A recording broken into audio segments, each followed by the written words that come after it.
Muy buenos días y gracias por conectarse al segundo de la serie de 4 seminarios en línea enfocados en Marketing Law, organizados por la Asociación de Ejecutivos de Ventas y Mercadeo en alianza con Ferrajoli LLC. Mi nombre es María Elena Lampaya, soy la directora ejecutiva del SMI y hoy seré su moderadora. Para que todos tengamos la misma experiencia, en la parte de arriba de sus computadoras pueden cambiar la presentación a Speaker's View.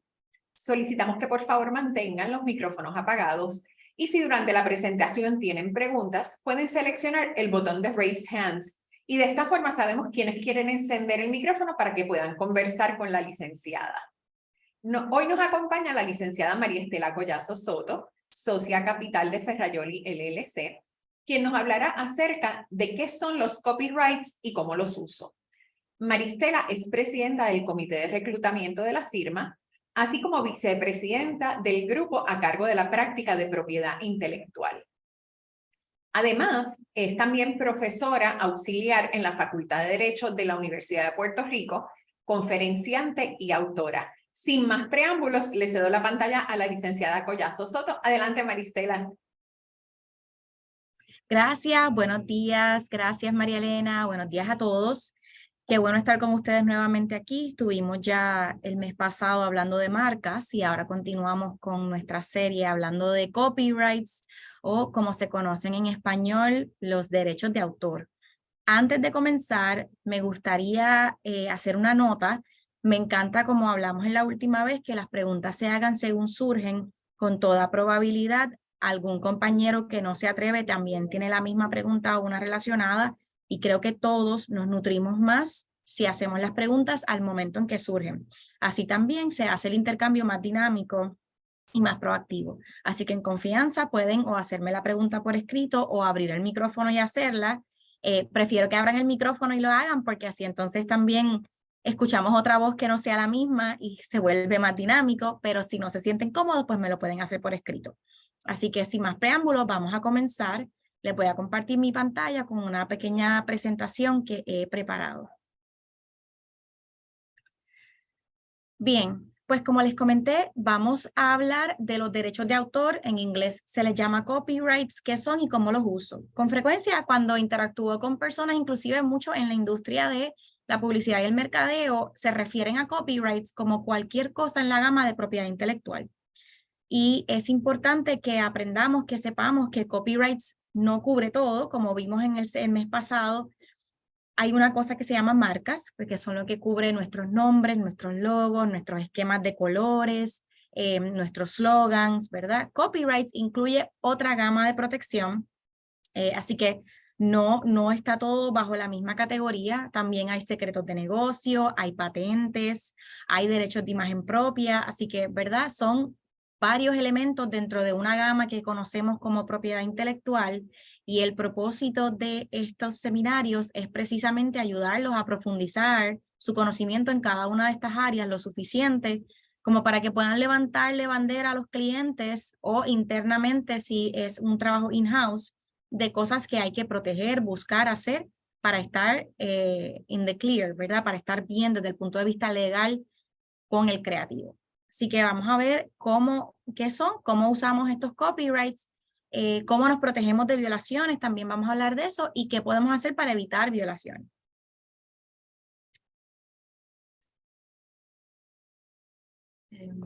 Ahí.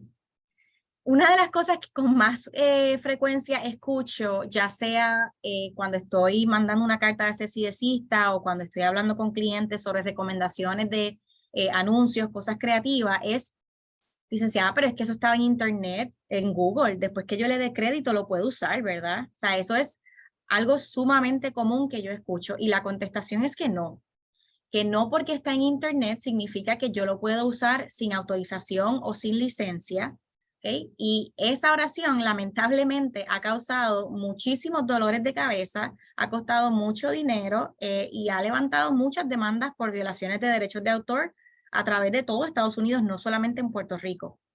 Así que Google, Yahoo, cualquier otra plataforma de búsqueda no es equivalente a que tenemos eso disponible.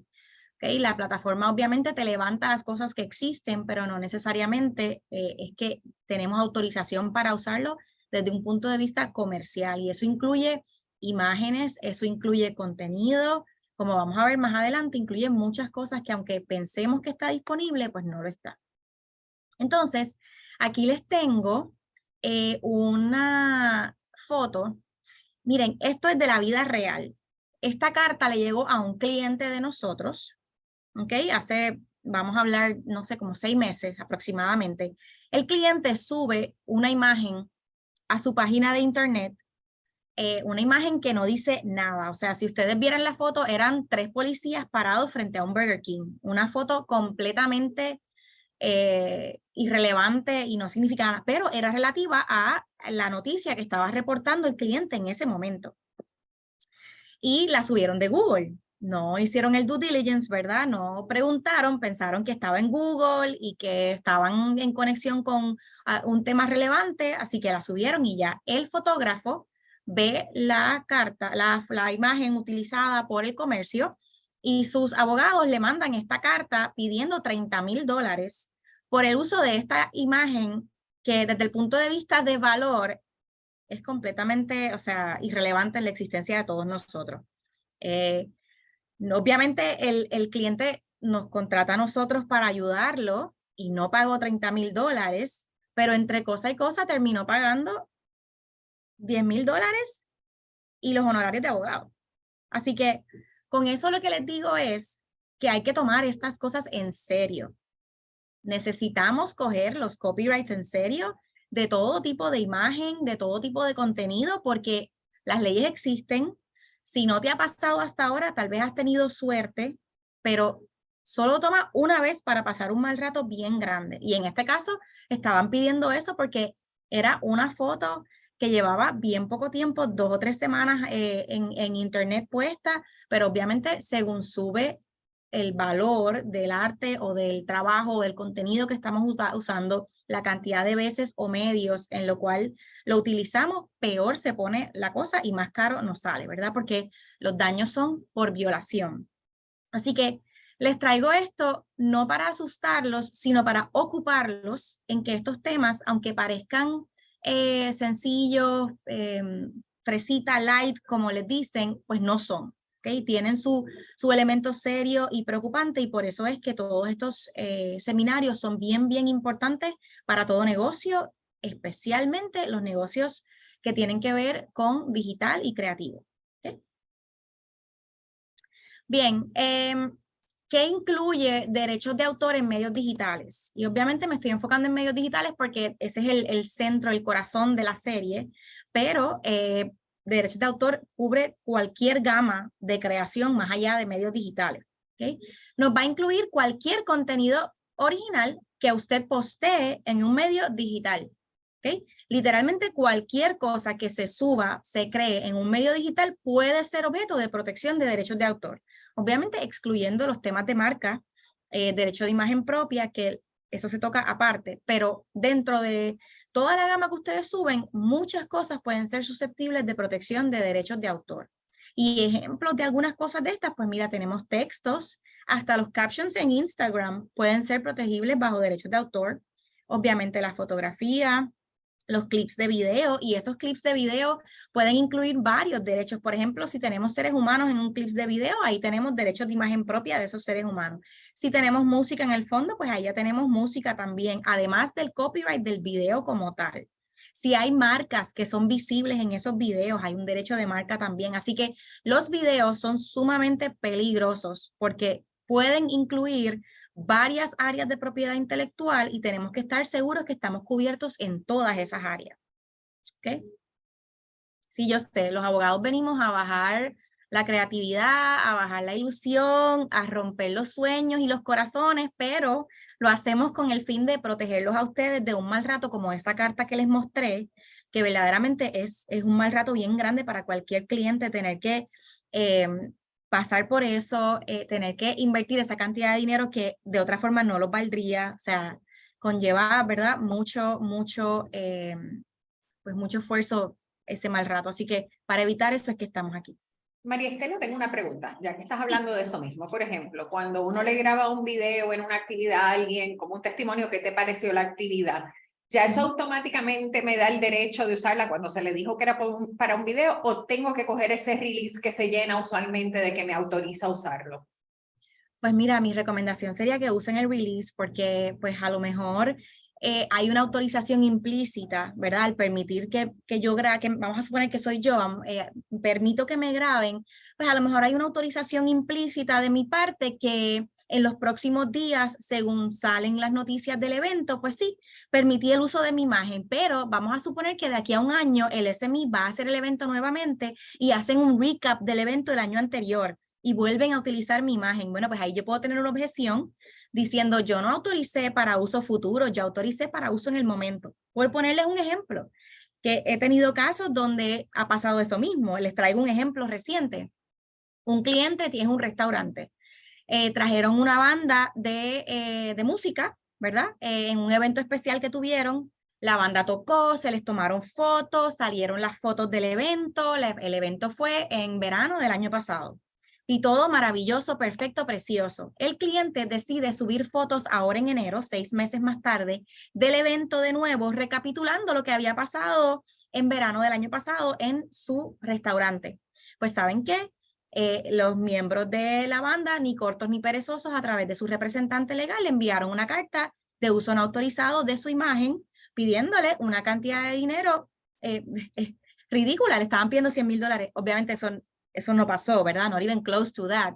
Pero a lo que voy es que estas cosas pasan todos los días y son bien reales. Así que eso es una excelente pregunta, María Elena, y mi consejo es que tengan un relevo, que todo el mundo, que se le tomen fotografías que no sean de personas accesorias, o sea, en el fondo, o video que autoricen ese uso específico para la entidad por un tiempo específico. Yo siempre pido el cielo, ¿verdad? La perpetuidad, porque estas cosas uno las sigue reproduciendo, pero si te objetan, pues le puedes pedir 3 años, 5 años, etcétera. Y se protejan, porque estas cosas ocurren, son malos ratos bien reales. Así que nada, excelente pregunta, continuamos. Bien, entonces, ¿de dónde surgen, de qué leyes surgen las protecciones de derechos de autor? En marcas hablamos de que hay una ley federal y hay una ley local que coexisten, ¿verdad? En derechos de autor no hay coexistencia. Como llamamos los abogados, el campo está ocupado completamente a nivel federal. Esto significa que la Ley Federal de Derechos de Autor es la única entidad legal, el único estatuto que regula y protege la explotación económica de los derechos de autor o copyrights. ¿Ok? Así que cada vez que yo hago una licencia para utilizar música, cada vez que yo hago una licencia para utilizar fotografías, para utilizar obras gráficas, para utilizar contenido, todo eso lo estoy haciendo bajo el amparo de la ley federal. En Puerto Rico existe una ley que es el único ámbito que no está ocupado por la ley federal, que es la Ley de Derechos Morales de Autor de Puerto Rico. Pero esa ley lo que protege es el derecho de un autor de proteger el valor moral paternal de su obra, ¿verdad? Y por ejemplo, pues protege el acceso, si es una obra, un cuadro, una obra pictórica, pues el autor siempre debe tener acceso a esa obra. Si se utiliza esa obra con fines que el autor no se siente cómodo asociándose con ella, pues hay un derecho de mutilación. El derecho de retracto, si el autor en algún momento dice no me quiero asociar más con esa obra, puedo retractarme, cosas así. Pero no es el valor económico como lo conocemos en el día a día. Ahora bien, es una ley que no debemos olvidar ni desatender porque también provee daños para violaciones. Y les traigo otro ejemplo. Hace varios años, ya esto hace como 8 o 9 años, en unas fiestas de la calle San Sebastián se creó un banner por un cliente y el banner incluía distintos elementos icónicos del viejo San Juan, ¿verdad? Haciendo alusión al viejo San Juan por las fiestas de la calle. Dentro de esos elementos icónicos utilizaron la foto de Don Pedro y los Pitirres. No sé si han visto esa imagen en el viejo San Juan, creo que todo el mundo la ha visto, ¿verdad? Bastante icónica del viejo San Juan, pues incluyeron una imagen pequeñita en el banner con muchísimas otros elementos alusivos a el viejo San Juan y la fiesta. Pues el creador de esa obra, ¿verdad? No tan solo presentó una demanda por violación de derechos de autor federal, sino que incluyó la vertiente de la violación de derechos morales porque no se quería asociar con ese fin comercial su obra y los daños de esa porción nada más eran $20,000 lo que reclamaba. Al final del día, ¿verdad? Cobró una cuantía menor, cobró bastante dinero porque era una combinación, ¿verdad? De causas de acción, la de copyright, que sí tiene unos daños que pueden ascender hasta $150,000 por violación, pero también la obra, la parte de derechos morales no la podemos ignorar. Y pues traigo esto de nuevo, no para asustarlos, sino para ocuparlos, que esto es bien real y que ocurre y que en las cosas más inocentes que nosotros vemos en la cotidianidad, a veces hay, si no nos ocupamos y no tenemos cuidado, caemos en violaciones y eso nos cuesta, ¿verdad? Y no tan solo nos cuesta lo que hay que pagar en daños a los dueños de esos derechos, sino los abogados, que lamentablemente, ¿verdad? Si te ocurre en este tipo de situación, somos un mal necesario y yo lo digo sin ningún tipo de pena, somos un mal necesario. Yo sé que nadie quiere bregar con abogados, yo no me ofendo, pero lamentablemente en muchas ocasiones, ¿verdad? Nos necesitan y creo que cuando nos necesitan somos de ayuda. Así que, de nuevo, lo que quiero es que cojan esto bien en serio y que sepan que en la medida en que ustedes vayan a usar imágenes de obras de arte, de fotografías, de seres humanos, de contenido que no es de ustedes, de música, probablemente necesitamos licencias o autorizaciones para así hacer. ¿Okay? En contextos obviamente comerciales, que es a lo que ustedes se dedican y por eso están aquí. Bien importante, los derechos de autor no protegen ideas ni hechos. ¿Ok? Esto están en dominio público, public domain. ¿A qué me refiero con ideas? Bueno, pues vamos a suponer que yo quiero montar una compañía de hacer mantecados, mezclarlos en tiempo real. Pues yo puedo hacer eso, pero yo no puedo impedir que venga alguien a competir conmigo y que monte la misma compañía de hacer mantecados en tiempo real. Y por eso es que ustedes ven que en Puerto Rico existen varios que hacen este concepto, Maggie Mousse, Cold Stone Creamery, etcétera, ¿verdad? Porque nadie se puede apropiar de la idea de montar un tipo de negocio, la idea de crear un tipo de concepto. Eso no es susceptible de apropiación y tampoco los hechos. O sea, es un hecho histórico que X persona salió electo gobernador o gobernadora en X año. Eso está disponible para utilizar por todo el mundo. Yo no puedo copiarme de la forma en que tú narras ese hecho histórico, pero yo puedo hacer una narrativa de ese mismo hecho histórico sin ningún tipo de violación de derechos de autor. Y eso es bien importante. Y les traigo el ejemplo de la foto del morro, porque yo le puedo tomar una foto del morro, María Elena le puede tomar una foto del morro, las dos podemos tomar la misma foto del morro y ninguna de las dos puede argumentar que le estamos violando el derecho de autor a la otra. ¿Por qué? Porque no es susceptible de apropiación las fotos al morro como tal. Cada una va a tener su protección de derechos de autor en su foto, ¿verdad? Independiente. Cuare, si esos derechos son ejercibles contra terceros, y vamos a ver un caso de fotografía ya mismo que habla de eso mismo. Entonces, ¿cuáles son los requisitos? ¿Cómo yo tengo un copyright válido y existente o un derecho de autor válido y existente bajo la ley federal? Sencillo. En primer lugar, tengo que tener un trabajo original, ¿verdad? Se cae de la mata que si me estoy copiando o la frase que está bien de moda recientemente, inspirando, pues no es tan original. Así que tiene que ser original. El mínimo de originalidad que requiere la ley federal es bien bajito. La frase que usan los tribunales es una cintilla de originalidad. Así que es bien, bien bajito y en el caso de la fotografía vamos a ver qué tan bajo puede ser. Obviamente tiene que ser un trabajo creado de manera independiente. Si no es independiente, ¿verdad? Y hay coautores, pues tiene que establecerse esa intención de coautoría entre todos.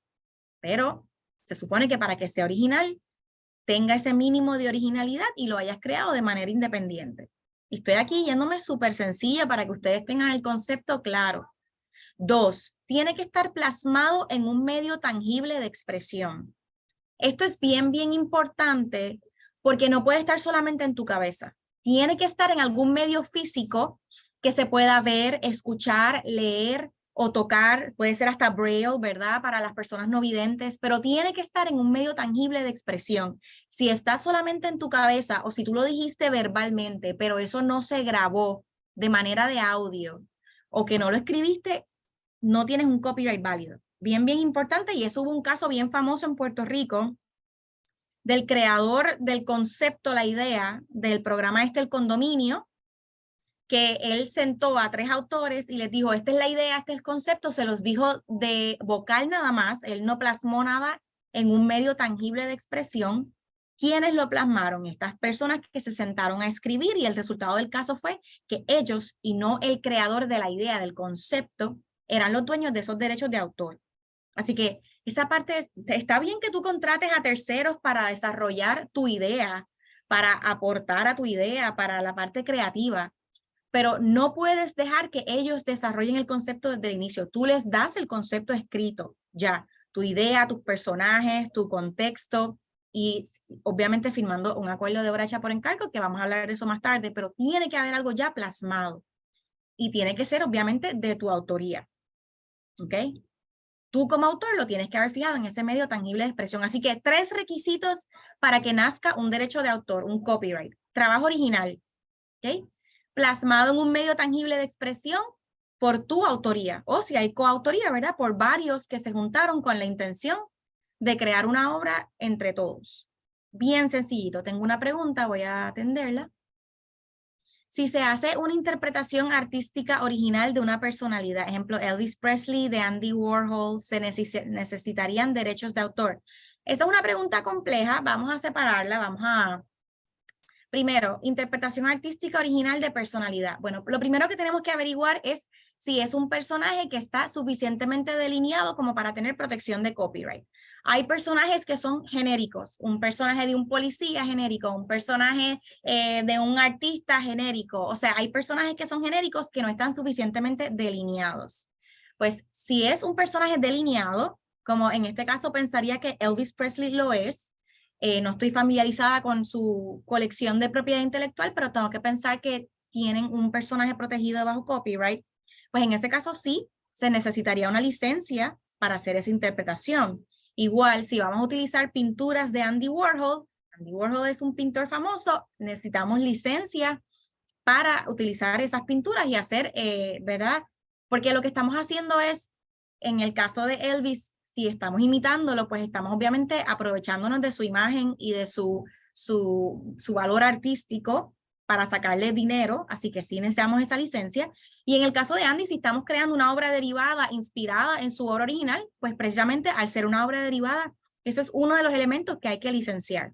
María Esther, una pregunta, perdona, es que entrando en ese tema, lo que pasa es que ¿cómo entonces corre? Eso ha variado con el tiempo, me imagino, porque por ejemplo Warhol en todo lo que es su enciclopedia de arte, de pop art, todo, utilizó las sopas Campbell's, pero en su interpretación, utilizó lo que fue lo que es el icono de Elvis Presley en su interpretación per se. No era una foto per se, él la dibujó de su mente, obviamente, y lo interpretó en su obra con sus distintos colores, con su feeling. Utilizó a Marilyn Monroe también en a su estilo. ¿Cómo entonces eso de repente se convierte en propiedad intelectual de Warhol si de repente él no tenía esos copyrights de cada una de las personas, o sea, el permiso de cada una de esas personas? Eso es que ha variado con el tiempo, porque ahora mismo yo me pongo a ver el catálogo entero de él. El catálogo entero de él es de iconos americanos, entero. Sí. Mira, eso no ha variado. La ley de copyrights es la misma desde el 76, si mal no recuerdo. Ha sufrido enmiendas, ¿verdad? Pero no ha variado. Han habido varios litigios por el repertorio de Andy Warhol por distintos derechos que él utilizó sin permiso. No conozco el trasfondo de todas sus obras, ¿verdad? Así que no sé si en algunos casos tenía licencia o autorización. Hay veces que los tenedores de copyright no quieren demandar y que no quieren entrar en pleitos legales, así que les gusta la publicidad que reciben a raíz de ese uso. Así que las explicaciones son muchas, pero por ejemplo, recientemente hubo un caso con una imagen de Prince que se utilizó en una obra derivada, fue una imagen nueva que se creó distinta de una de sus fotos icónicas. Hay un litigio de copyright ocurriendo, así que todo depende. Prince históricamente ha sido bien celoso, ¿verdad? Los tenedores de sus derechos de autor siempre han sido bien celosos con proteger ese uso. Así que La contestación es que la ley nunca ha cambiado, depende de si él tenía o no permiso, que ¿verdad? No me consta en todas sus obras. Han habido litigios por ese uso. Hay marcas que les gusta la notoriedad que reciben por esas pinturas y prefieren no demandar o imágenes. En el caso, por ejemplo, de imágenes de artistas que han fallecido hace mucho tiempo, si no tienen un copyright, el derecho de imagen expira típicamente a los 25 años luego de la muerte. Eso lo sabía. Sí, así que hay muchas explicaciones para esa particularidad de lo que es Warhol, pero mi recomendación nunca va a ser que utilicen ni la imagen, ni un copyright, ni una marca sin autorización, porque a menos que esté en el dominio público, ¿verdad? Porque pues el riesgo es mucho y puede salir muy costoso. Súper interesante. Me gustaría que en las preguntas se presenten para Ay. no sentirnos como que no sabemos con quién estamos hablando. Ay, perdóname, mira, es que déjame ver si me pongo por aquí. Anyway, mi nombre es Gio Montilla, de acá de Sajomacán. Estoy tratando de prenderla, pero no me está dejando. Placer. Mira, otra excelente pregunta que nos trae Elisanet Rivera: ¿cómo aplican los derechos de autor en los murales pintados en lugares públicos? Eso me parece una excelente pregunta porque ha surgido esa controversia ha surgido en muchas ocasiones. Los murales tienen protección de derechos de autor. Nosotros hemos tenido clientes que no pueden romper paredes porque la pared tiene un mural y el autor no autorizó que se rompiera esa pared o que se pintara, y hacerlo sería una mutilación de la obra. Así que los murales tienen protección de derechos de autor, son sujetos de demandas, han habido múltiples demandas, ¿verdad? ¿Se acuerdan de el problema de la candidata política Alexandra Lúgaro con su video político hace un tiempo? Así que los murales tienen una protección como si fuesen un cuadro o una obra de arte cualquiera. Mi recomendación siempre a los clientes que van a tener murales es que ese contrato quede bien claro, que la titularidad pasa al dueño del establecimiento y que el dueño del establecimiento puede hacer con la obra posteriormente como entienda, porque si no, pues esa pared va a vivir atada al deseo de sus autores, de sus creadores, y es, ¿verdad? Un impedimento serio que termina usualmente resolviéndose con dinero, pero a veces sale bien caro. Y les cuento todas estas cosas para que vean que es real, o sea, que no es algo que los abogados hacemos para asustar, o no, es que son controversias que se dan todos los días y son muy, muy reales. Así que es importante, ¿verdad?, que sean concienzudos, especialmente si están en agencias de publicidad. Es importante que le den el disclaimer a todos los clientes. Yo siempre digo, den el disclaimer conservador al cliente, porque si le das el disclaimer arriesgado y da la mala pata que tienes suerte, perdón, mala suerte, y te toca la demanda, pues quedas mal con el cliente versus si le dijiste al cliente, oye, estas son todas las cosas que pueden pasar, estas son todas las licencias que pudiéramos procurar, y el cliente toma una decisión de negocio distinta a lo que tú le dijiste. Bueno, tú cumpliste con tu deber fiduciario, ¿verdad? Así que siempre les digo a todo el mundo, sean conservadores en las decisiones que tomen, porque pueden salir muy caras, además del mal rato. Bien, bien importante cuando hablamos de autor, si es un empleado, pues el autor es el patrono, ¿ok? Así que cuando hablamos de la relación de empleo-patrono, patrono-empleado, cambian las reglas del juego bajo la ley, porque la ley establece que bajo esa relación, siempre que la persona esté haciendo funciones de su empleo, ese trabajo de copyright le va a pertenecer a su patrono, ¿ok? Y esta distinción la hago porque veo con frecuencia cuando tenemos relaciones, bueno, de contratistas independientes, ocurren muchos errores que los voy a discutir en breve. Pero antes de entrar en ese detenimiento, ¿qué cubre un copyright? Pues mira, aquí hay unos ejemplos que no son taxativos, pero básicamente cualquier anuncio en cualquier medio puede ser un copyright. Los trabajos de arquitectura, obviamente los sound recordings, tus obras literarias que incluyen programas de computadora, pantomimas, coreografía, obras musicales, obras dramáticas. La música, la letra es un copyright y la música puede ser un copyright aparte. La el sound recording de una canción es un copyright aparte de la composición, que es letra y música, ¿ok? Bien importante. Así que hay muchos derechos envueltos en copyright que utilizamos en el día a día, que es importante tenerlos presentes y separarlos, ¿ok? No es lo mismo tener una licencia solamente de utilizar una composición que la licencia de utilizar un sound recording. Nosotros, Ferrayoli, estamos encargados de la clínica de propiedad intelectual en la Escuela de Derecho, y un misconception común, atendemos obviamente personas que no tienen los recursos para ir a un abogado de propiedad intelectual, y una de las cosas que con más frecuencia ocurre es que las personas vienen a nosotros a consultarnos, bueno, pues yo hago parodia, cambio la letra y solamente uso el mínimo necesario para hacer la parodia. ¿Cuál es el problema? Que la música de fondo que utilizan es el sound recording original, no es uno nuevo. Entonces, estás violando los derechos de autor de ese sound recording, a lo mejor no de la composición, pero sí del sound recording. Así que tienes que tener una licencia para hacer tu propio sound recording, y entonces que sea tuyo, no puedes usar algo pregrabado. Y eso se los digo porque si ustedes están haciendo un anuncio y consiguieron una licencia, digamos, de ejecución pública nada más, pero no conseguiste una licencia de sincronización para unir las imágenes con esa música, y a su misma vez que esa licencia incluya sobre el sound recording, tienes un área de exposición por ahí. Así que música en particular es bien complejo. No voy a entrar en esos detalles aquí porque pues se confunden.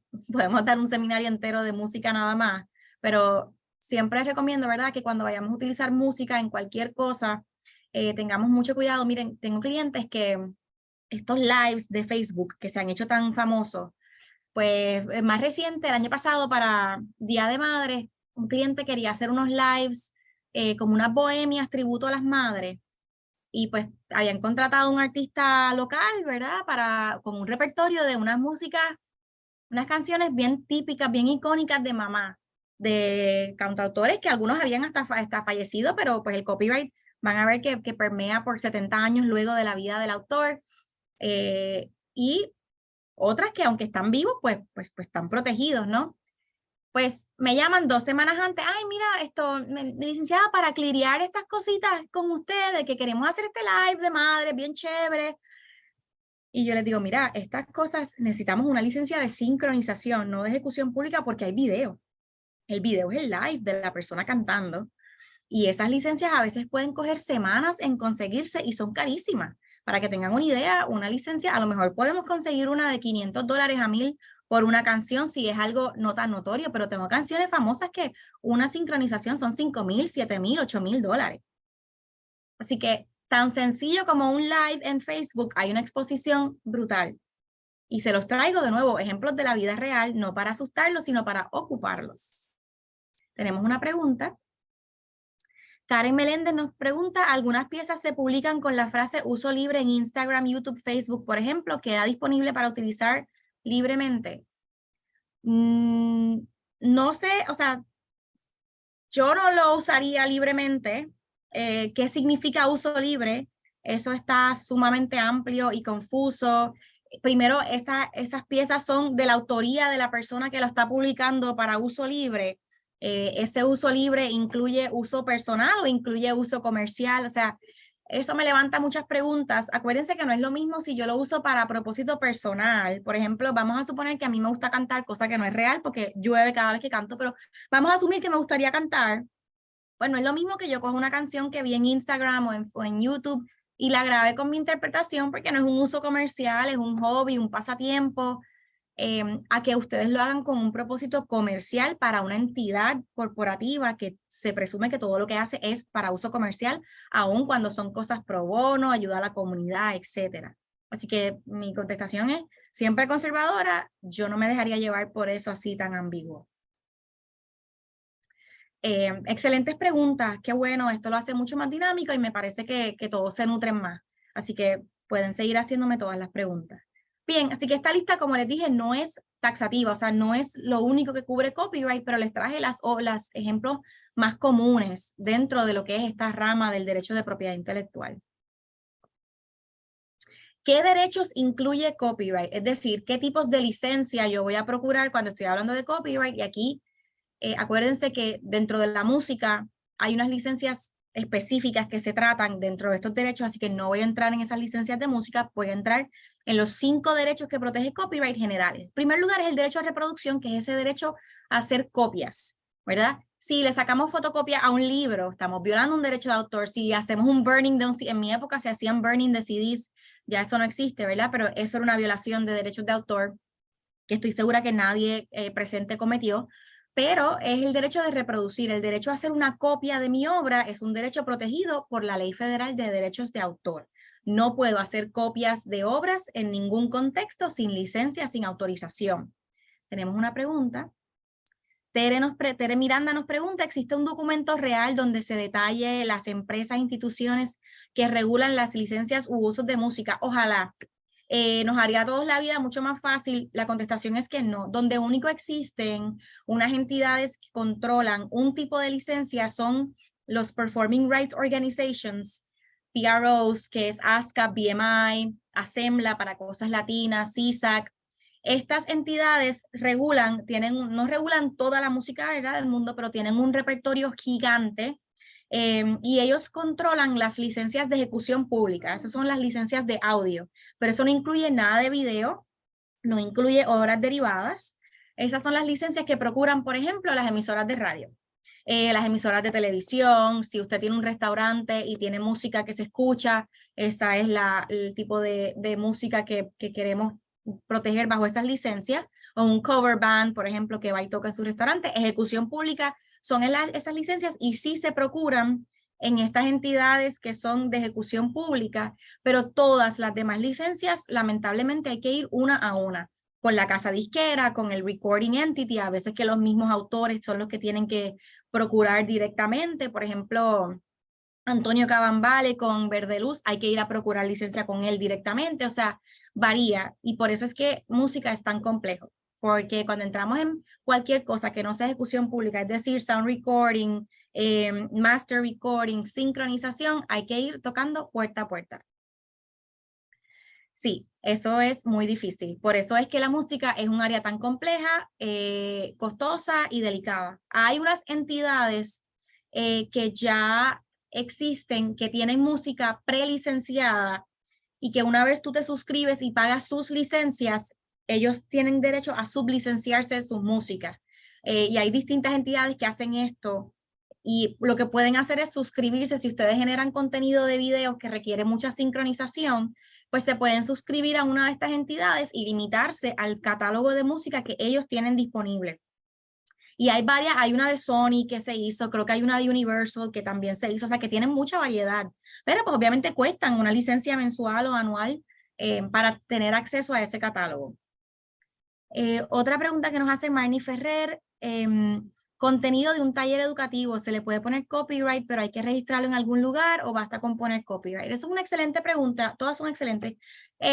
Basta con poner, no hay ni que ponerle copyright, o sea, el derecho de autor nace cuando creamos una obra original de manera independiente, la fijamos en un medio tangible de expresión, nació nuestro derecho de autor, ¿verdad? Y somos nosotros los autores. Así que no hay que ponerle la C de copyright, se la pueden poner para darle la mayor notoriedad y protección.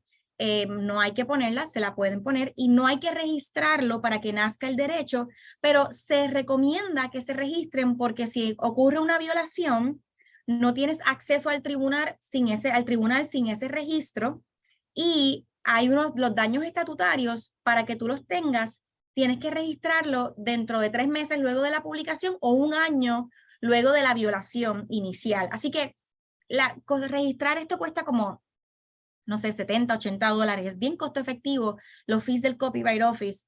Así que siempre les recomiendo a los clientes, oye, si son obras importantes, protégelas, el costo es bien bajo y el beneficio es, ¿verdad?, considerable en la eventualidad de que tengas que usarlo, que ojalá que no, pero cosas pasan.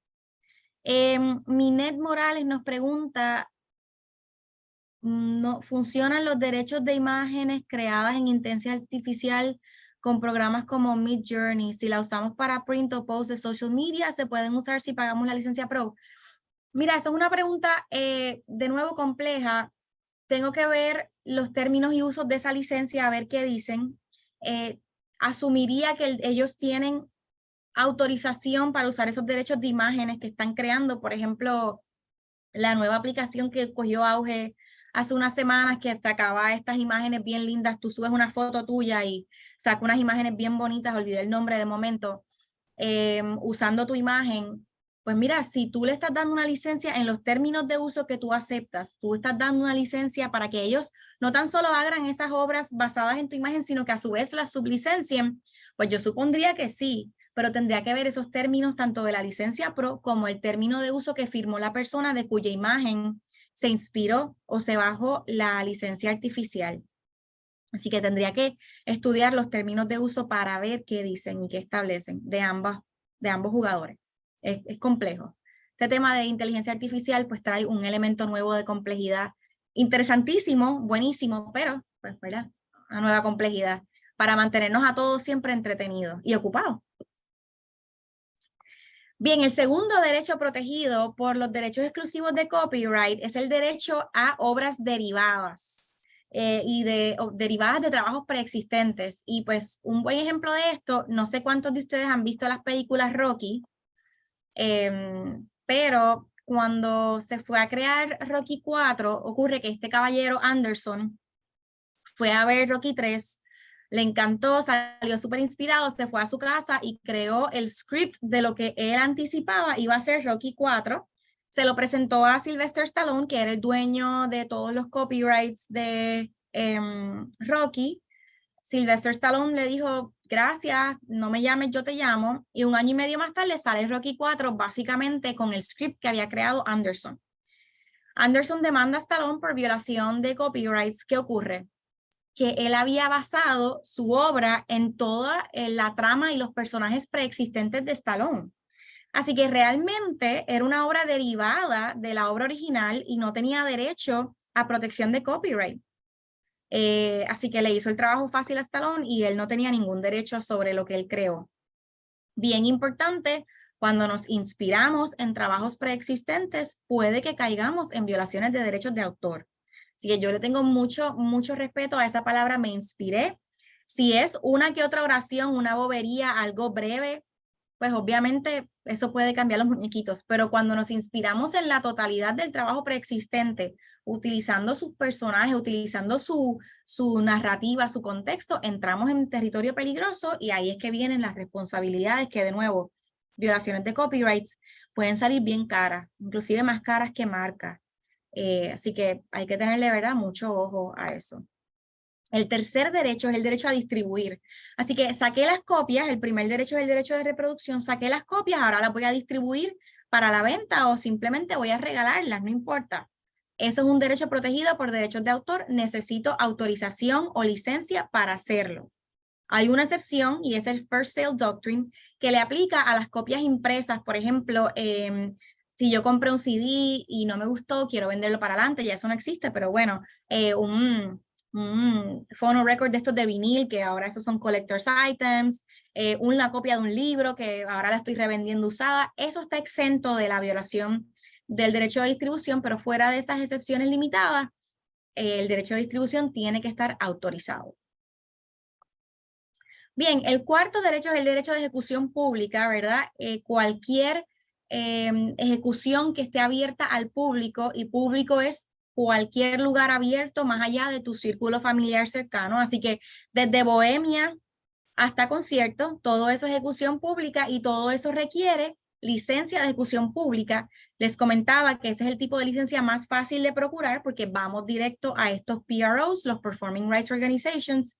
Los procuramos, son bastante accesibles, los costos también tienden a ser accesibles. Así que este es el derecho que más fácil se hace licenciar.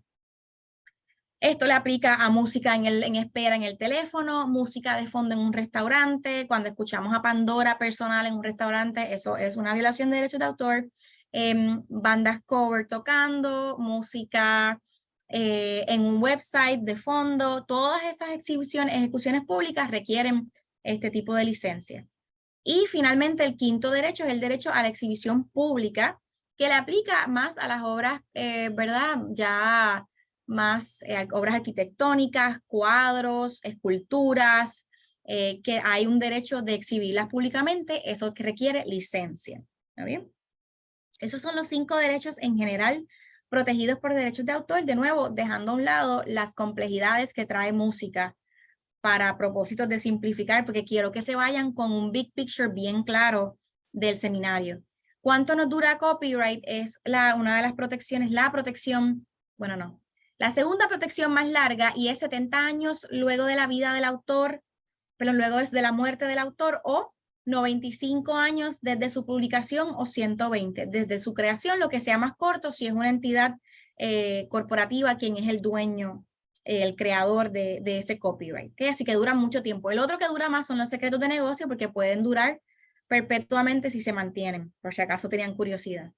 Te tengo una pregunta, porque y añadiendo a lo que comentaba Marnie de las presentaciones, muchas veces en los eventos del SMI, es obvio, que son educativos, y entonces la primera pregunta es, ¿van a compartir la presentación? Y mi respuesta es, tengo que verificar con el speaker, porque de nuevo, ese es su contenido intelectual, y pues hay ocasiones que me dicen, sí, puedes compartir la presentación, otros me dicen, te voy a hacer una versión con highlights, y otros dicen que no, y es un poco por esto mismo. Por los derechos de autor. Y lo hacen correcto, porque de nuevo, sí, es un material protegido por derechos de autor que no se puede distribuir sin autorización, aunque sea gratuito. Y ojo, que aunque son educativos para propósito comercial, ¿verdad? Así que es importante que, por ejemplo, Ferrayoli da seminarios educativos, ¿verdad? Pero al final del día son educativos para propósito comercial, así que hay que tener cuidado con decir eso. No es una protección absoluta, y yo creo que en ese punto lo que dice María Elena es clave, que ellos están haciéndolo muy bien, porque están pidiendo autorización aún cuando ese conferenciante, seminarista, autorizó el uso de su propiedad intelectual en un mensaje grabado, como lo es este, ¿no? Así que siempre ser conservador es la ruta para evitar o minimizar riesgos lo más posible. Tengo preguntas. Si tienes pregunta, Marnie, prende el micrófono, lo hacemos más interactivo si te escuchamos versus leerlo.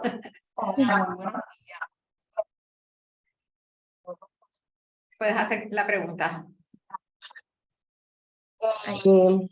Yo desarrollo talleres. Los talleres son visuales muchas veces porque son un poco storytelling, así que lo que se presentan en esos talleres son imágenes. Yo compré las 2 licencias de Pato, que es un portal donde tú puedes perdóname, no te entiendo, el sonido como que se pierde.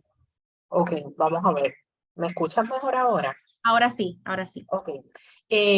Los talleres, yo desarrollo, vamos a pensar que es cualquier taller. Uno desarrolla un taller, tú tienes unas imágenes que se compran. En mi caso, está pagado una membresía anual para Canva y otra para Envato, que son lugares donde tú puedes traer esas fotografías, imágenes y sonidos. Yo presento y preparo un taller. Ese taller yo lo doy, ¿verdad? Un grupo de personas, pero ese taller yo lo puedo compartir también con un tercero para que él a su vez utilice el taller. Esa compra de esos elementos que yo compré en estos 2 cubrirá el yo dárselo a un tercero que no paga por la licencia. La que pago por la licencia soy yo. Yo tendría que ver los términos de uso de esas licencias, porque es que todo depende de lo que diga la licencia, ¿verdad? Porque no, de la misma manera, perdona, a veces uno publica esto en un Facebook, por ejemplo, como tú dijiste, en un Facebook Live, yo pudiera dar una pequeña charla y utilizar unos visuales. Esos visuales yo los estoy usando porque para preparar ese taller yo compré la licencia, pero mi pregunta, y a todo esto se levantó de una charla que tú diste en el Caribe Hilton. Yo estoy haciéndolo bien, publicando ese pequeño taller en Facebook, por ejemplo, que estoy usando imágenes y lo estoy distribuyendo a través de un canal. Yo traté de escribirle a la compañía y nunca me contestaron. Entonces uno a veces dice, bueno, que de momento no vaya a decir, ok, esto usted lo sacó de tal sitio. Digo, yo pagué así, pero era para que usted lo usara, no era para que usted lo distribuyera.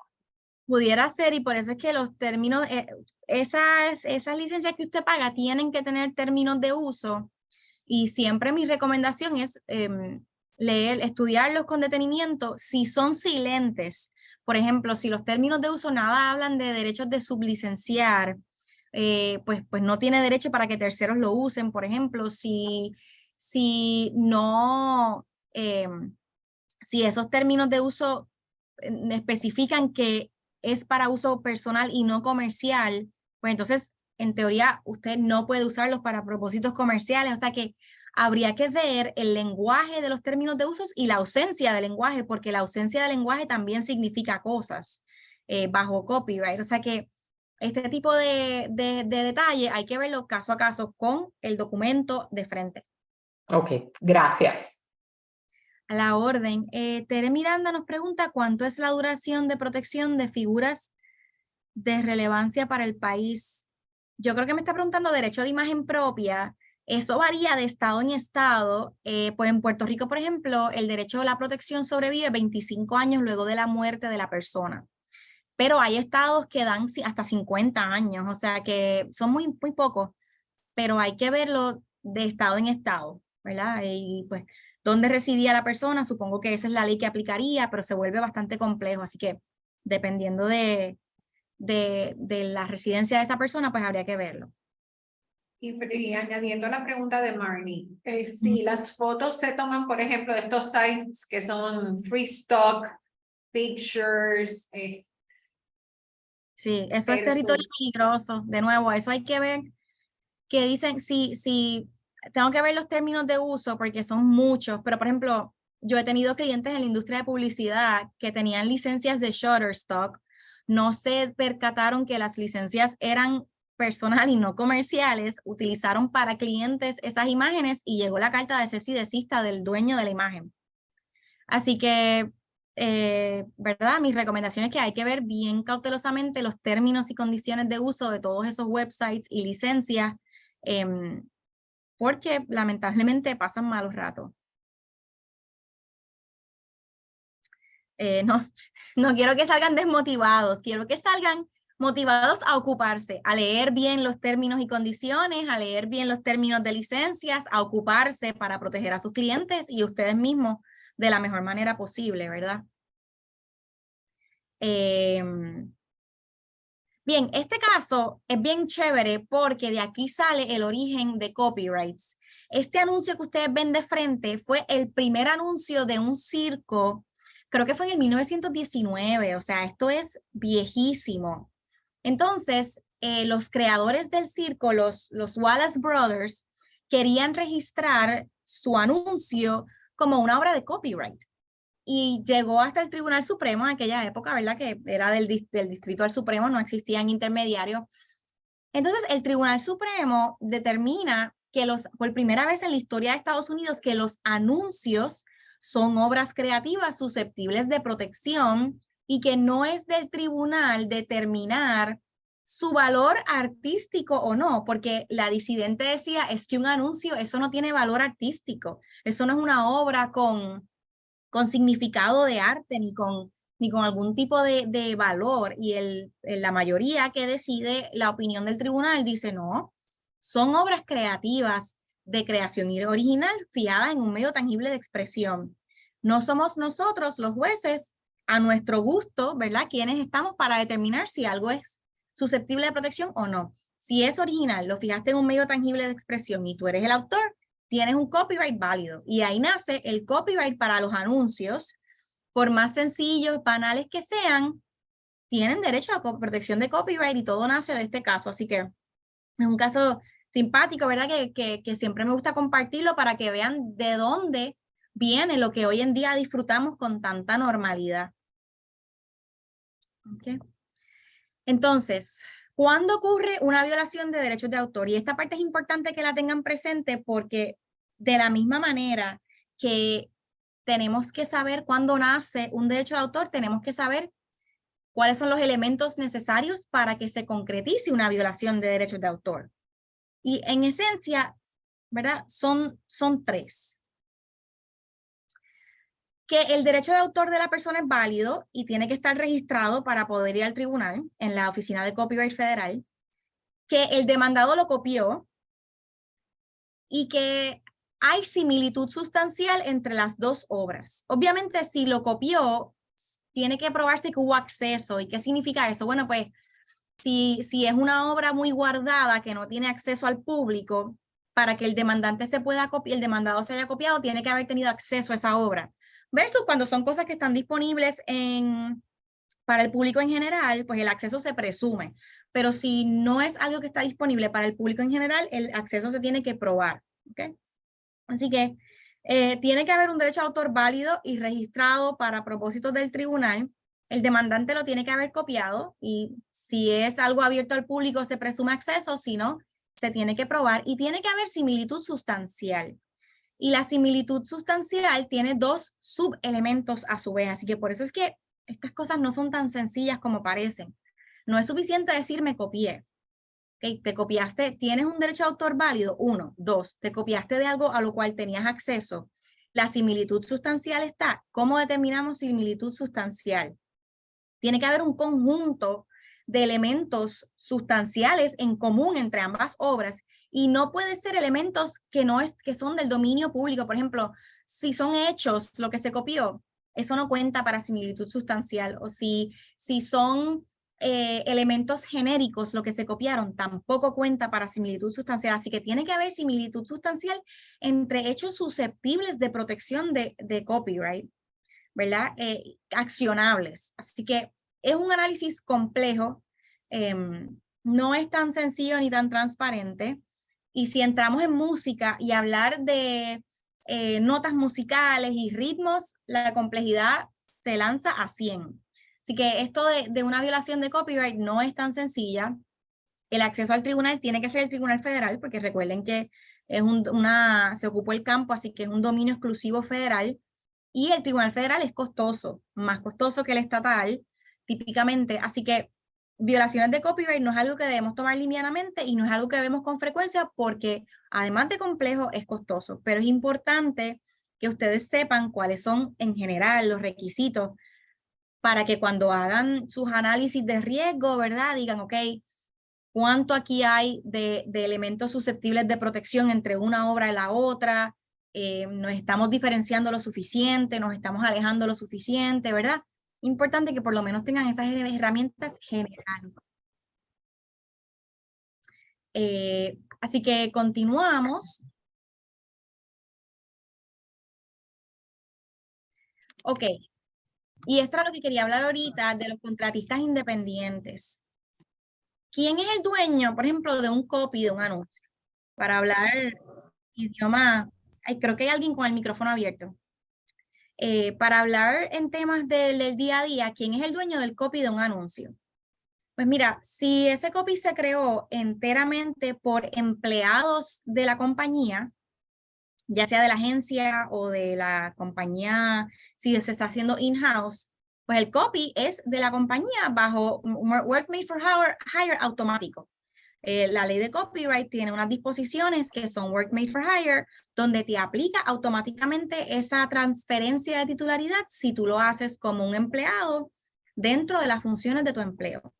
Pero ¿dónde entra el problema? Cuando tenemos relaciones que no son de empleo y que son de contratistas independientes. ¿Por qué?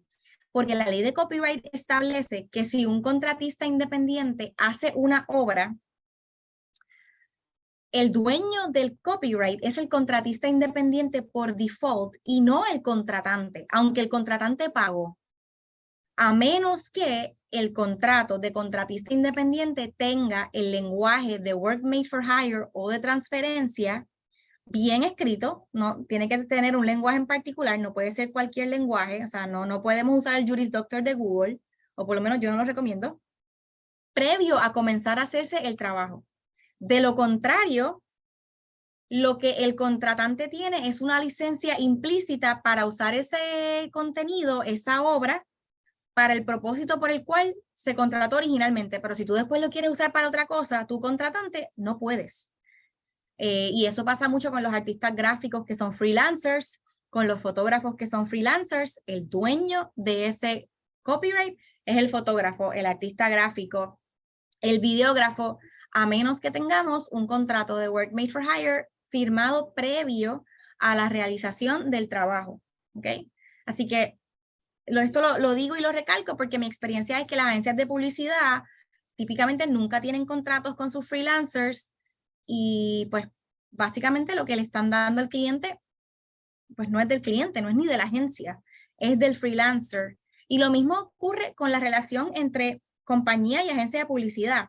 En este caso, la agencia de publicidad es el contratista independiente, pues si la compañía no hace que la agencia le firme un Work Made for Hire, donde a su vez se obliguen a firmar Work Made for Hires con subcontratistas de la agencia, el trabajo no le pertenece a la compañía, le pertenece o a la agencia o al subcontratista de la agencia que utilizó. ¿Okay? Así que estos contratos son bien importantes y el lenguaje es bien importante que se haga de una manera específica para estar en cumplimiento con la ley. Lo bueno es que una vez uno hace un template o un modelo, pues tú lo puedes seguir usando en las contrataciones futuras. Así que no es una inversión recurrente o un esfuerzo recurrente. Cuando hay dudas sobre titularidad, ¿qué debemos hacer? Primero, se puso algo por escrito sobre la titularidad, porque si no se puso nada por escrito, la relación entre las partes va a regir la titularidad por el estatuto, ya sea si es empleo, Work Made for Hire, si es contratista, el contratista es el dueño, ¿okay? Salvo que haya algo por escrito previo al hecho del trabajo. Segunda pregunta, ¿hay algún tipo de registro de copyright? ¿Okay? La titularidad está correcta en ese registro de copyright, porque si no, hay que objetarlo para corregirlo. Y como les comenté hace unos minutos, si tenemos una violación de copyright, tenemos por obligación que tener ese copyright registrado para poder tener acceso al tribunal. Así que aunque no se requiere el copyright registration para que nazca el derecho de autor, siempre se recomienda para que esa protección esté completa. Pregunta. Sí. Si no se hizo lo de tener ese documento desde un inicio, uno puede pedirle al autor, por ejemplo, del diseño, que te ceda los derechos. Sí, la contestación sencilla es que sí, se hace lo que llamamos un acuerdo de transferencia. El problema es que la jurisprudencia ha establecido que como esos acuerdos de transferencia se hacen luego de realizado el trabajo, requieren una remuneración adicional para ser válido. Y han dicho que la remuneración de $1 pues no es suficiente, que era lo que se hacía siempre. Pues hay tribunales que ya han dicho $1 no. Tiene que ser una remuneración que haga sentido con la contratación original. Así que, por ejemplo, si es un artista gráfico y tú originalmente le pagaste $350, etcétera, yo siempre digo al cliente, oye, vámonos con una cuantía menor, qué sé yo, $50, cosas así más de minimis, ¿no? Pero que no son el dólar en todo relativo, si el perdón, si el trabajo original pues te costó ya $5,000, $10,000, pues hay que evaluar otro tipo de cuantía, ¿no? Pero ese es el único caveat de hacerlo después. Se puede hacer, pero está el tema de la compensación adicional que muchos clientes pues me ponen reparo y me dicen, licenciada, pero es que ya yo pagué por eso. Y yo le digo, yo sé, pero no hiciste el contrato con obra hecha por encargo. La Liga de la Leche y Glorivibra en cinta de... Yo creo que hay alguien con el teléfono abierto. Conexión con ese. No se te entiende.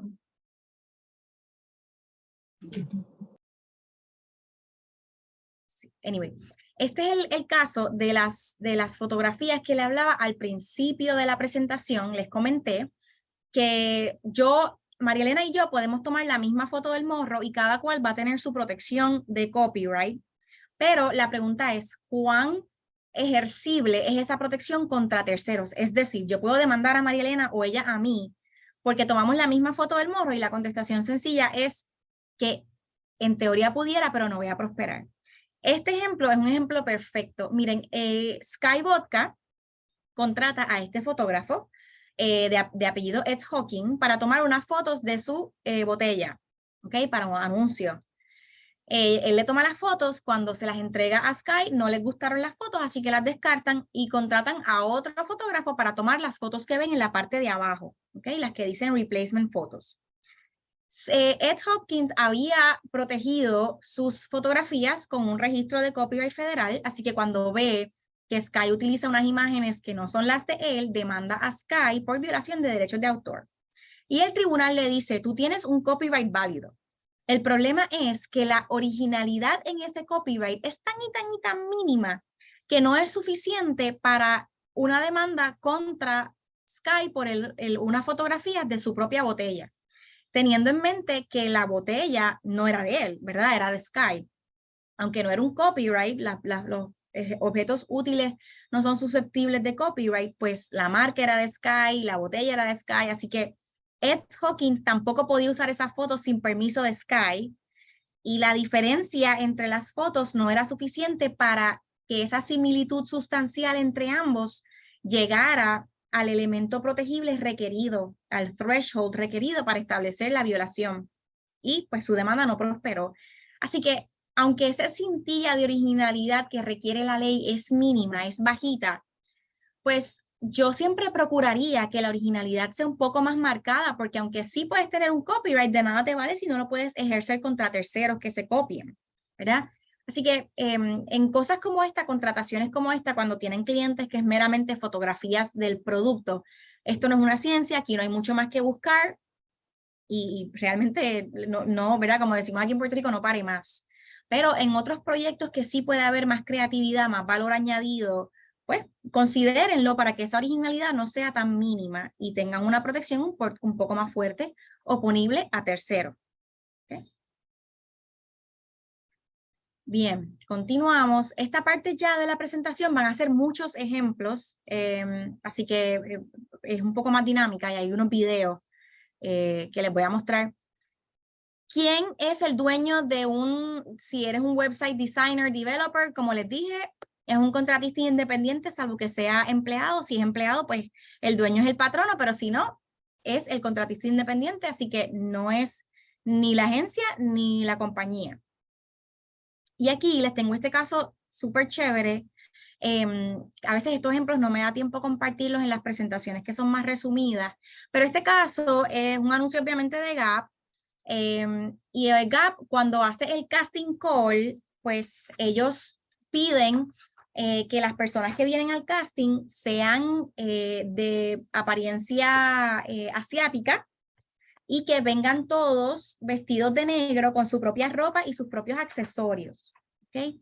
Y esa parte es importante porque Gap no suple ni la ropa ni los accesorios que tienen puestos estos jóvenes, a pesar de que es un anuncio de ropa, lo cual yo encontré bastante interesante, pero bueno, eso fue lo que ocurrió.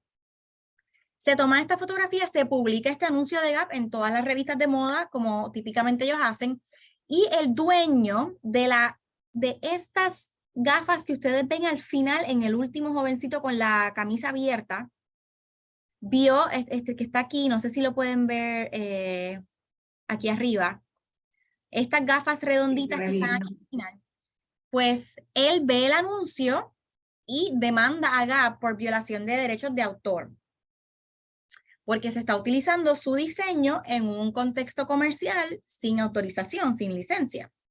La defensa de Gap fue que era un uso justo, porque obviamente ustedes ven, y eso es una parte mínima del anuncio, si vemos la totalidad del anuncio, que yo se las mostré en el slide previo, ¿verdad?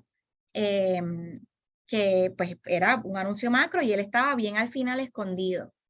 Pero no prosperó porque el tribunal, ¿verdad? Cuando hizo el análisis de los elementos de uso justo, dijo, mira, lo que pasa es que no se transformó el uso de esas gafas. O sea, se usaron las gafas para lo cual fueron hechas, para hacer gafas. No hubo nada transformativo, nada nuevo. Es un uso comercial. Él dejó de devengar dinero por la licencia que le hubiese dado a Gap. Así que no hay uso justo que valga y hay una violación y Gap se encuentra en violación de derechos de autor. La ventaja para Gap fue que este joven nunca había licenciado sus creaciones, así que y no había registrado a tiempo su derecho de autor, así que no tenía derecho a daños punitivos. ¿Se acuerdan que les comenté que son 3 meses luego de la creación de la obra o 1 año luego de la primera violación? Pues él no hizo esos registros en ese término, así que no cabía hablar de daños punitivos. Así que los únicos daños a los cuales él tuvo derecho fueron como $100, $150 por la licencia dejada de vengar. Así que en la parte económica, pues no tuvo mucha, ¿verdad? Mucha victoria, pero en la parte sustantiva, pues fue una violación, ¿no? Así que, y eso nada impidió que Gap tuvo que defenderse y se gastaron más en abogados que en daño. Así que, de nuevo, cosas que se pueden evitar Por alguna razón, no importa cuántas veces uno dice esto, la gente no nos hace caso y nos siguen contratando como quiera para todos sus casos, sus cartas de cese y de cita. Prefieren no pagar la consulta, entonces después les sale más caro, pero uno sigue como tratando de educar, ¿no? Paga mejor la consulta, te sale más barato. Así que nada, seguimos con los ejemplos. Y les traigo todos estos ejemplos porque es que son de las cosas más bobas que uno puede proyectarles para que vean de dónde puede salir una violación. ¿Qué es uso justo? Uso justo es una defensa que uno puede levantar una vez te demandan por derechos de autor, ¿ok? Por violación de derechos de autor. Por ejemplo, en el caso inicial que yo les mostré de la foto que te estaban pidiendo $30,000, pues una de las cosas que si llegaban a demandar se podía levantar era que era un uso justo porque quien lo utilizó fue un medio, ¿verdad?, de prensa para una noticia. Así que uso justo, una de las categorías que se reportan para protegerlo es reportar una noticia. Pero ¿qué pasa? Que una cosa es la teoría y otra cosa es la realidad. Entonces, en teoría, el cliente tenía esa defensa, pero le iba a salir más costoso pagarnos a nosotros para contestar una demanda o hacer una moción de desestimación con esa defensa que simplemente transar, ¿verdad? Y por eso es que muchos de estos trolls de fotografía, de todas estas cosas existen, porque es que te sale más económico al cliente transar que litigarlo. Así que aunque en teoría eso no hubiese prosperado en un tribunal y hubiésemos prevalecido en mérito, en sustancia, pues la realidad es que el cliente dice, mira, me ahorro el dinero y salgo del mal rato y ya, y se acabó. ¿Ok? Así que, aunque el uso justo existe y es una defensa que uno levanta en copyright, si cometes la violación y te llega esa carta de cese y de cita, pues con toda probabilidad tú no vas a querer usar uso justo a menos que la otra parte esté intransigente y razonable, porque te va a salir más barato transar que litigar. Pero hay veces que hay que litigar porque la otra parte simplemente no razona. Y lamentablemente eso pasa con más frecuencia de la que a mí me gustaría experimentar. Pero es una realidad. Tiene 4 elementos que un tribunal va a considerar. Primero que para hablar de uso justo tenemos que estar dentro de las categorías que uso justo permite, porque si no estamos en estas categorías no cabe hablar de uso justo. Crítica, parodia, comentario, reportar noticias o educación. ¿Ok? Pero dentro de esas categorías tenemos que cumplir con los 4 factores. Primero, propósito para el cual se copió. Es un uso comercial, porque si es un uso comercial ya estamos con el pie izquierdo, que eso le aplica básicamente a todos ustedes. Segundo, aunque sea uso comercial, hay un elemento transformativo, es decir, yo le añadí valor, le cambié algo, le transformé algo que se convirtió en una nueva expresión y por lo tanto vale la pena que me cobije uso justo. Si no hubo transformación y tú lo usaste tal cual, ese elemento olvidado, obra en contra tuya. Segundo, naturaleza del trabajo copiado. Las obras de datos históricos tienden a ser más susceptibles de uso justo. ¿Por qué? Porque los hechos históricos no son susceptibles de protección. Así que si es una biografía, una narrativa de hechos hechos verídicos, pues eso puede obrar más a favor tuyo. Pero si estamos copiando obras de ficción o pinturas, fotografías, o sea, nada, olvídate que eso va a obrar en contra de usted. La cantidad de trabajo que se copió, o sea, si le sacamos fotocopia a una página, a un libro de 400 páginas, pues, oye, con toda probabilidad te va a cubrir uso justo. Pero si le estamos sacando copia al libro entero o a 5 capítulos del libro, etcétera, pues ya ahí estamos saliéndonos de esa protección. Y ojo que hay una doctrina que se llama el corazón de la obra, que es una doctrina que dice que aunque copies una parte pequeña, si estás copiando el corazón de lo que es esa obra, no te va a cobijar uso justo, aunque copiaste poquito.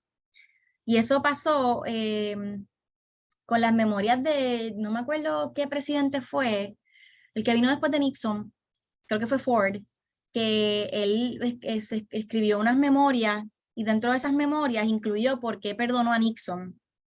Y pues una revista publicó el excerpt de 40 páginas de un libro de 400, pero esas 40 páginas que publicaron eran el capítulo de por qué había perdonado a Nixon. Pues obviamente publicó el corazón de la obra, el que quería comprar la obra solamente para leer eso, pues ya lo tenía de gratis, así que eso no fue uso justo, ¿okay? Aunque fue un reportaje noticioso, como digamos. Y bien, el cuarto factor es importantísimo, efecto de la obra en el mercado. Eso es básicamente cuánto dejó de perder cuyo trabajo usted copió. Cuánto dinero dejó de devengar por licencias, regalías, etcétera. Y eso digo que es el más importante porque al final del día, si eso es un factor detrimental, pues no va a haber uso justo tampoco. Y de nuevo, para establecer todo esto requiere hacer todas las alegaciones correspondientes en el tribunal, así que requiere una inversión de tiempo y de dinero considerable. Y aquí les traigo el caso de MGM versus Honda para discutirlo.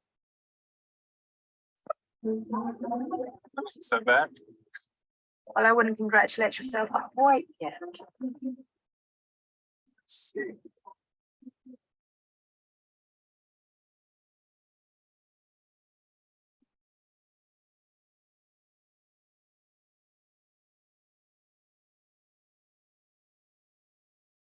What is it? Nothing. Yes, sir.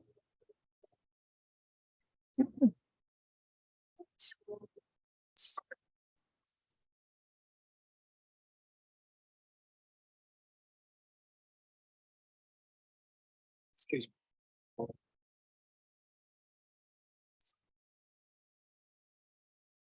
Don't you just love? What I have left.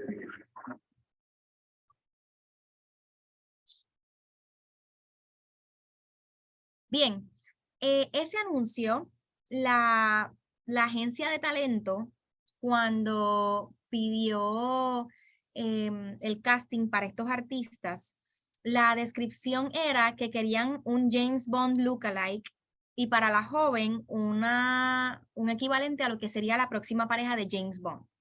Así que desde ahí comenzamos con una inspiración incorrecta. Y el personaje principal del anuncio se llamaba James Bob. Y digo que empezamos con una inspiración incorrecta porque, como les comenté al principio de la presentación, hay muchos personajes que están protegidos por copyright porque están altamente delineados. James Bond es un ejemplo de ese tipo de personaje que está sumamente delineado y está protegido por copyright. Este anuncio salió en el Super Bowl. No me acuerdo el año ahora, o sea que fue un anuncio que fue visto por millones y millones de personas. MGM no le gustó, así que demanda por violación de derechos de autor. Y Honda, en su defensa, alegó una defensa que se llama el Sense Affair, que básicamente es que están utilizando un concepto de personaje genérico, de acción, de espía, de héroe, de bueno versus malo, ¿verdad? Y que MGM no era susceptible de apropiación de este tipo de personaje. El problema fue que MGM pudo establecer elementos dentro del anuncio que se copiaron de por lo menos 6 películas de James Bond.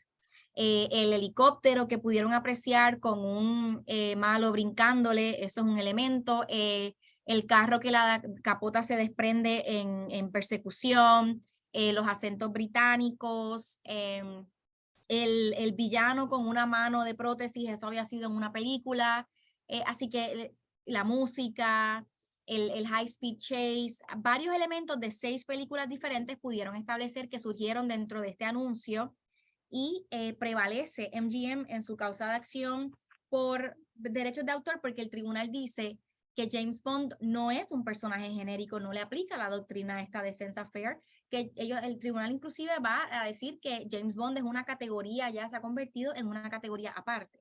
Así que cuando hablamos de utilizar, creo que de Sajo hicieron una pregunta a esos efectos hace poco de utilizar estos personajes, si nos inspiramos en estos personajes, pues mira, la contestación está aquí, ¿verdad? Donde realmente si es un personaje altamente delineado, tenemos que tener mucho cuidado con cómo lo utilizamos porque pudiéramos caer en problemas. Así que por eso la contestación siempre es que hay que ser conservador y hay que ver de qué estamos hablando, cuánta diferenciación hay, cuántos elementos, etcétera. ¿Okay? Bien, continuamos. Aquí les pongo algunas imágenes. No se pueden apreciar muy bien, pero parte de verdad de las imágenes que presentó MGM.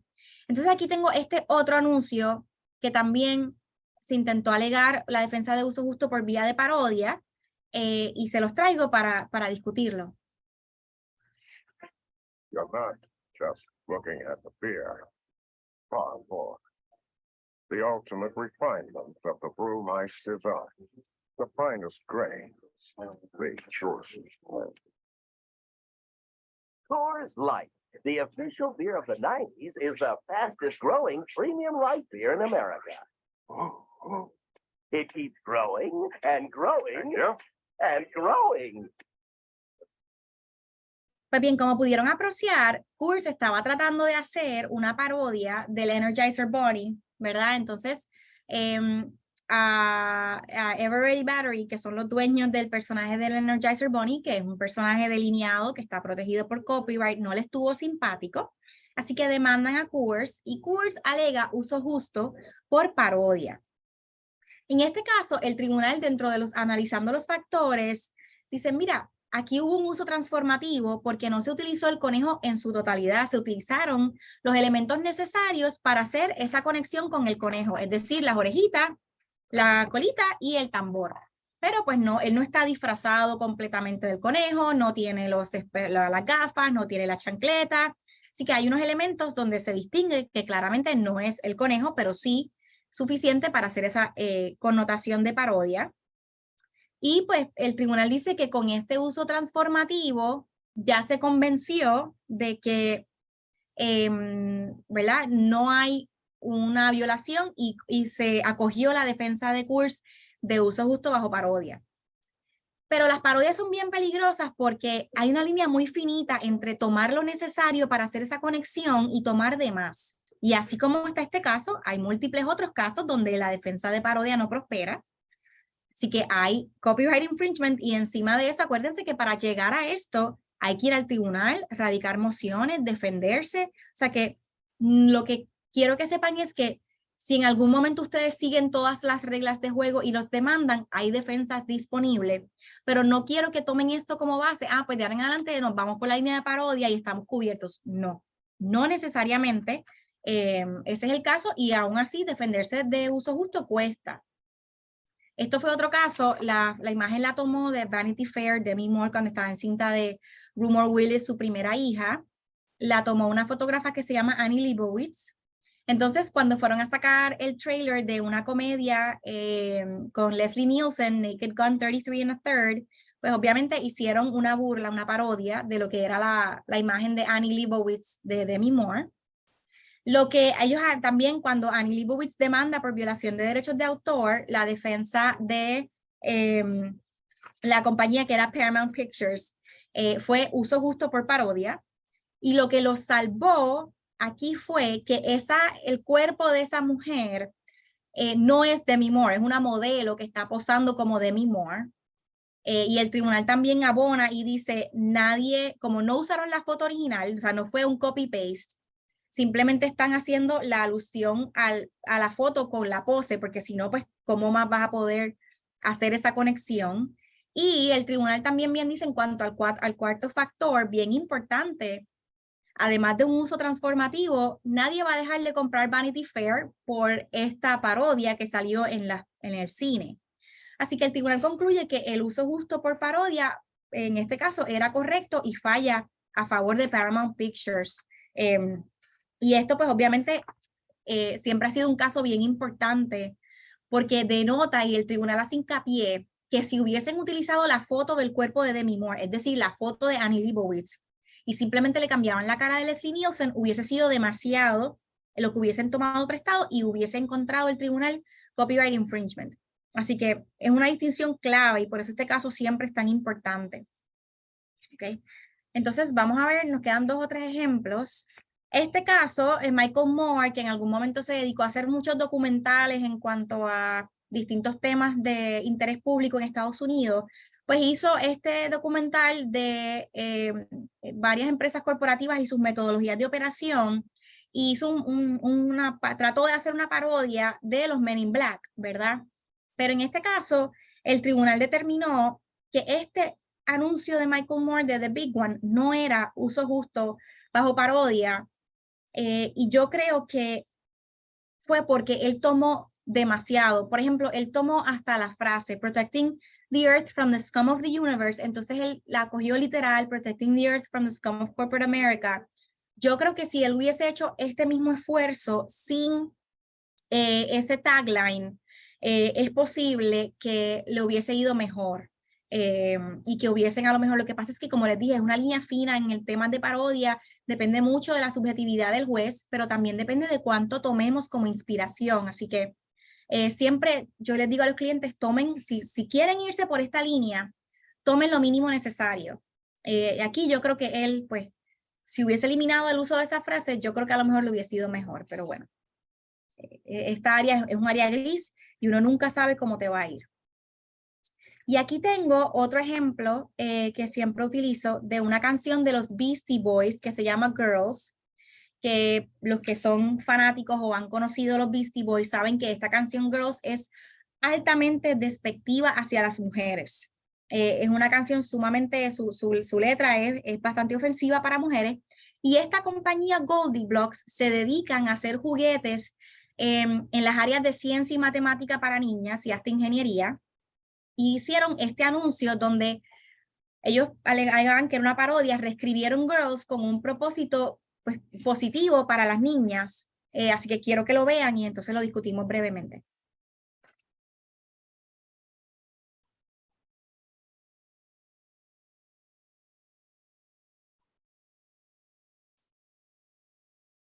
No escuchamos el audio. Bueno, pues eso es un problema porque en esta canción en particular el audio es significativo. Vamos a ver si puedo arreglar eso rapidito.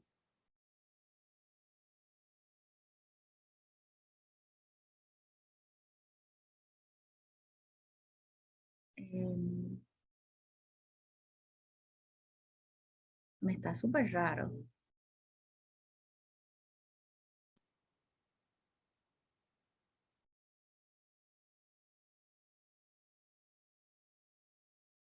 ¿Tú sí la escuchabas? Sí, yo sí. Si quieres, trátalo de nuevo. En Share Audio, arriba le diste Share Audio. Vamos a ver. Share Sound. Vamos a ver si ahora.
Bien, yo no tengo niñas y yo no voy a tener niñas, pero si tuviese, pues me encanta este anuncio y sería cliente de esta compañía porque me encanta.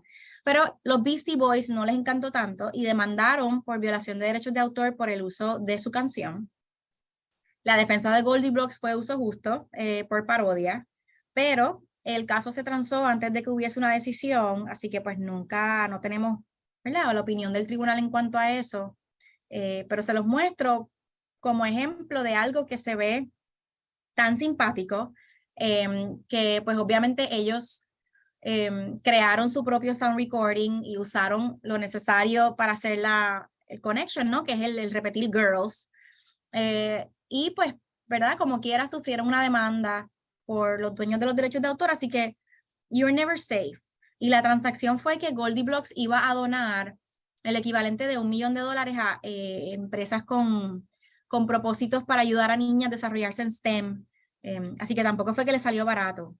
Así que, de nuevo, es un cautionary tale de que no necesariamente al yo levantar una parodia, pues estoy resuelto del problema, ¿no? Este fue otro ejemplo donde esta compañía, Blim, estaba promoviendo un comentario. No Sí. le salió económico, pero al No. tirarlo por donación, obviamente pueden tener unos beneficios corporativos muchísimo mejores para ellos que en vez de comerciales. Claro, y yo creo que por eso, ¿verdad? Se fueron por la ruta de transacción, pero pues no deja de haber, tuvieron que hacer la inversión en abogados para defenderse y pues obviamente la inversión económica también.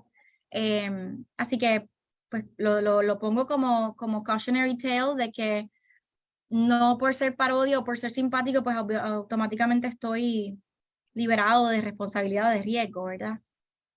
Entonces, este último ejemplo que les traigo es un software para computadoras que la idea era que compitiera con el PlayStation.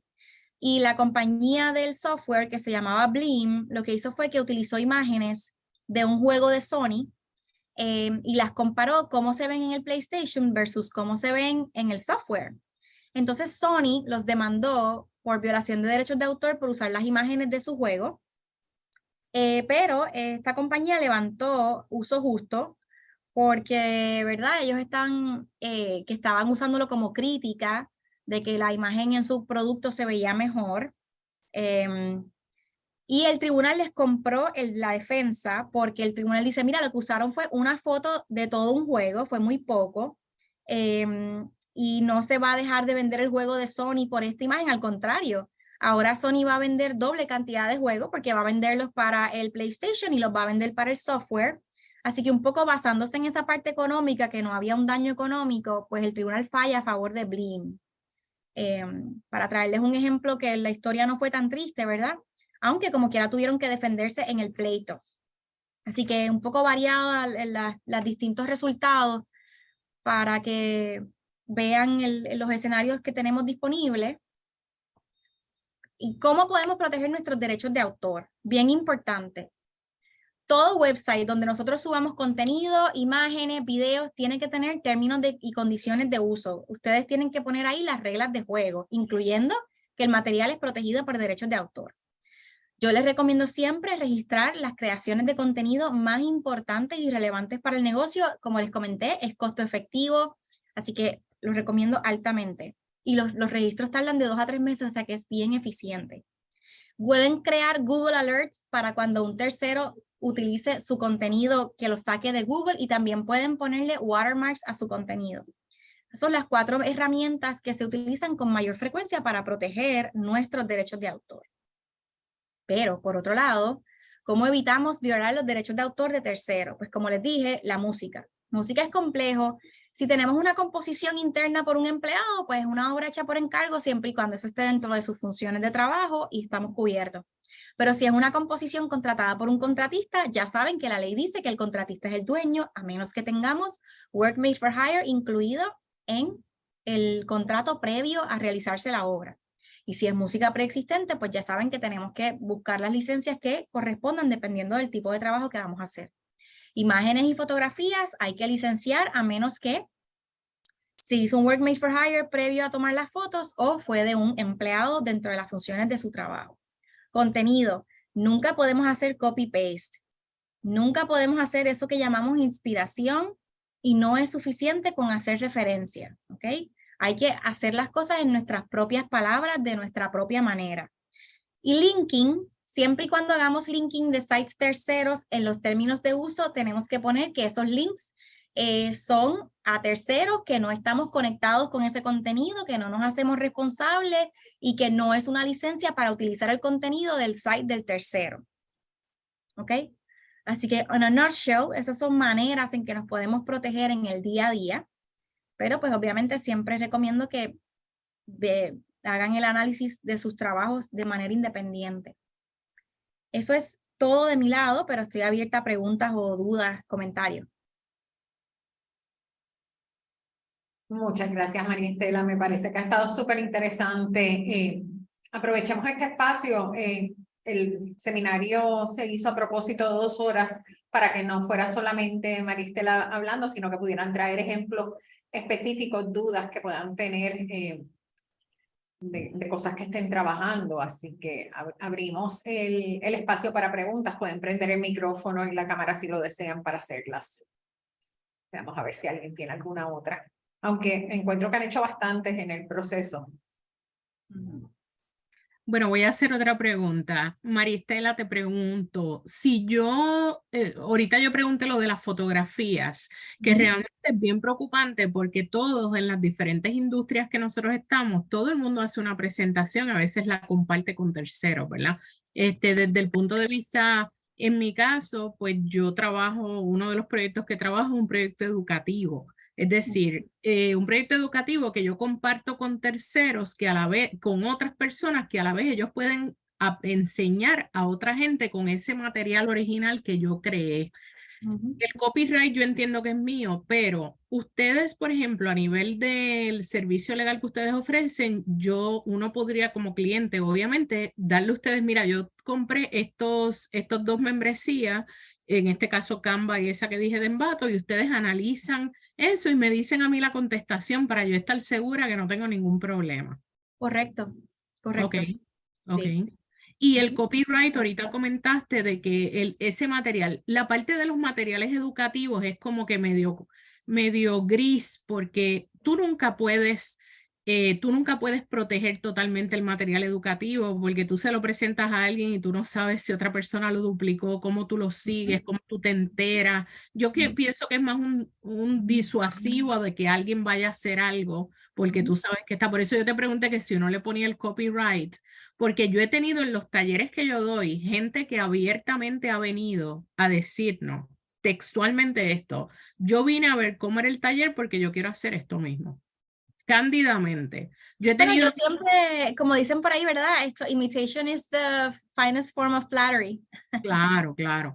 Pero tú sabes, es chocante, pero a la misma vez uno dice, bueno, tú sabes, siempre los copycats son malos, pero en muchos mercados, Puerto Rico es un mercado bien pequeño, ¿ves? Y entonces, pues el copycat pues puede ser un poquito más intenso. Pero nada, te agradezco por la aclaración porque de verdad que es una parte bien gris en lo que uno puede usar y no puede usar y cómo lo puedes distribuir, porque hoy en día con las redes, pues a veces, como dicen, tú haces un Facebook Live, presentas unas imágenes que las está viendo todo el mundo, eso está legal, no está legal. Exacto. Exacto. Gracias. Si no, a la orden, gracias a ustedes, y las preguntas estuvieron buenísimas y esa es la idea, que todo el grupo se nutra de esas preguntas. Pero sí, parte de lo que nosotros hacemos es ayudarlos a posicionarlos, que estén dando sus servicios, usando sus negocios protegidos, cubiertos en la mayor capacidad posible de este tipo de violación que pues son mal ratos que nadie quiere pasar. Sí, nuevamente gracias por unir esfuerzos con el SNI para repasar todos estos detalles y aspectos legales que son importantes para las marcas. Sí, estaremos compartiendo con los que participaron en el webinar, la grabación va a estar disponible. Así que no se preocupen, a través de la evaluación del evento, lo que pasa es que lo estamos haciendo al final, cuando lo queríamos hacer al final, pero si ustedes prefieren que sea antes, lo podemos hacer antes. Como es un track de 4, pero sí, van a tener acceso. El próximo seminario en línea de marketing, de este Marketing Law Track, es el martes 28 de marzo a las 10 de la mañana, y ese se va a estar enfocando en todo lo que es el derecho de imagen y sus peligros. Hoy lo vimos desde un ángulo, en este lo vamos a estar viendo de otro. La idea es que los 4 nos provean un scope mucho más amplio en todo lo que debemos por lo menos tener presente, porque pues son temas complejos. Así que los interesados pueden inscribirse a través de Eventbrite. Recuerden que esta serie es libre de costo para las personas que son socias del SNI como parte de sus beneficios de la membresía anual, y que en snipr.org y nuestras redes sociales pues encuentran más información acerca de todos los eventos que organiza nuestra asociación, estudios y premiaciones en agenda. igual también pues los beneficios de ser socios para los que no lo son. Así que a todos, muchas gracias y buenas tardes. Gracias, buen día. Bye, gracias.